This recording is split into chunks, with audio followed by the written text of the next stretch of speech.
This is a world where we declare war.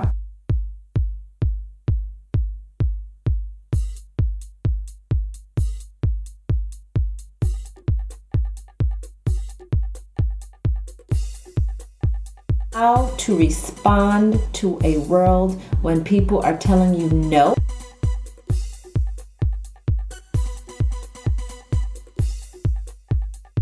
That you can't. They want you to walk in the door and be professional, bring your picture and your resume. You walk in the door, you get yourself together, you come in there straight, and then what? Talking on the phone. Just rude, just completely rude.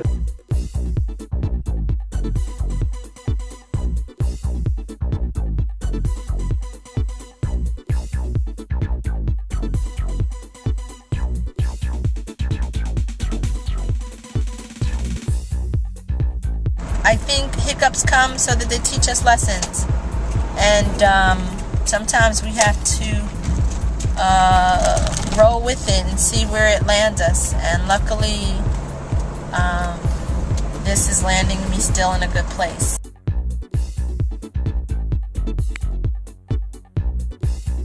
Here we go. So you're putting back. Well, after he must be said no. Hey, how are you? What's up? Are you ready to share some more stories with an Actors Like the series? Hello, my name is Hisham Tawfiq. Nadhege, Ptah. Bill Johnson. Milton, Washington. And you already know who I am. I'm gonna put the camera on the tripod. Okay. I'm a little black kid from South Korea. Like many of us, you know, we're all artists first. In terms of the medium in which we pursue it, it can vary. Me, I'm kind of fresh in this acting world that you guys are flipping names across each other like boom, boom, rapid fire. I'm like, I don't know none of them. So I'm gonna stay quiet, and I'm not the quiet type. One of the reasons I moved to New York, which was 10 years ago from Indianapolis, is because I was always attracted to the ability to express yourself here. I was born out in rural South Korea, and it was me and my mother in nothing but farmland, hut, thatch roof, rice fields all around us until I was 6. Korean, you know, the language, which was my first language. But I remember this song,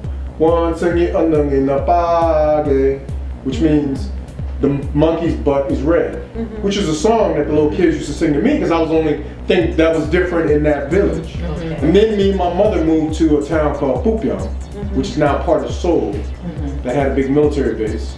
And you know, I still caught a lot of heat for being a black kid. There was a condition that I was going through then that ended up kind of bringing me here right now. And that condition was the only thing that was different there, being around a bunch of Koreans, I couldn't play with the other Korean kids, because I was the black kid. You know, if they sing those songs, they're not gonna play with me. Right. So I would always have to kind of sit in the cut on the side and watch. At a very, very young age, I learned the art of observation. I got brought to the States when I was 10. Okay. That's when I learned, you know, English, learned this language, started learning the culture. America wasn't shit like I thought it was. You know, we as third world country kids, you know, we go America, cities are, you know, hang out in the clouds, flying cars, gold paved streets, and mountains made out of ice cream. That's what we thought it was America. From Seoul to Lawton, Oklahoma, Fort Sill, which is the next spot that my old man was stationed. I'm like, what the fuck is this? It looks like a whole lot of what the fuck I just came from. Right, exactly. Well, the mountains made out of ice cream, goddamn. My Washington family is a large family. We got 7 kids. Me, I didn't go through a lot of the kind of the trauma of that kind of obvious kind of anticipated trauma of that kind of story because I was kind of big. I was a football player. I was a running back. Boom, get a scholarship to go to high school. I was good enough, you know, for that to happen. Right. So that, you know, I look kind of different. It's kind of popular. Whatever. Oh yeah. Oh, you were probably like all the girls were probably like all over you. They love them, sure. I had my fair share. Exactly. You know, and my shit was out here. I started speaking English at 10. quickly, I didn't know what black was. I first saw a black person when I was 6, when me and my mother moved from Ptah. So I used to see the black soldiers kind of walk around. They used to walk around with a rhythm, and when they spoke, I just remember it sounded like they were singing to me. You know, there's nothing like the white soldiers. Exactly. So, and I remember the day I was like, I want to be just like that motherfucker right there. I remember the day I wanted to be black, but I knew I was different.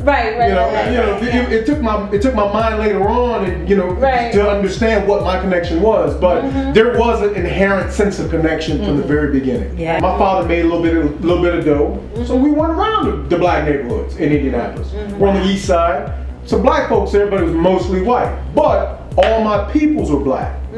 Well, I had a bunch of white friends too, but during that time in high school, I was learning to be culturally black. Right. Because before that, I was Korean. It's a different rhythm. And kind of going back to the war story or the struggle in all this, I'm a fan of boxing.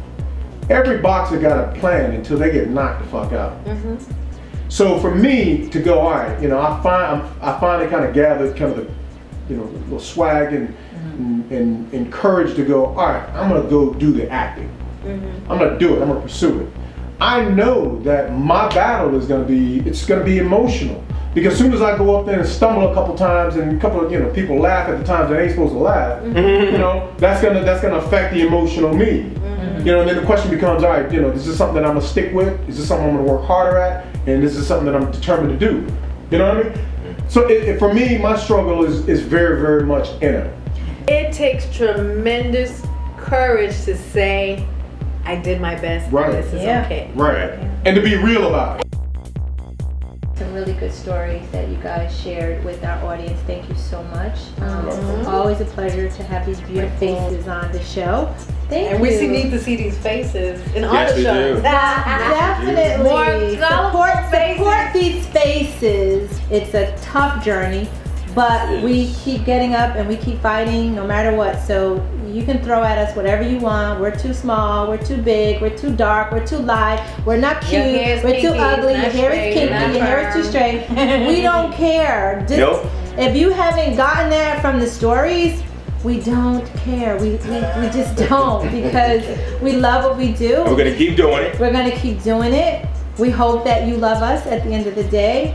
I'm gonna go around in the fashion of my other episodes, and you guys can give a final word to the audience about struggle. I would just say dreams come true, man. They do. They absolutely do. So you have to continue. I've always been a dreamer, and it's eerie seeing them come to life now. Keep dreaming. Keep dreaming. I'll segue, keep believing. Because you can keep dreaming, but if you don't believe in your dream, then the dream won't manifest. And do the work to make that dream come true.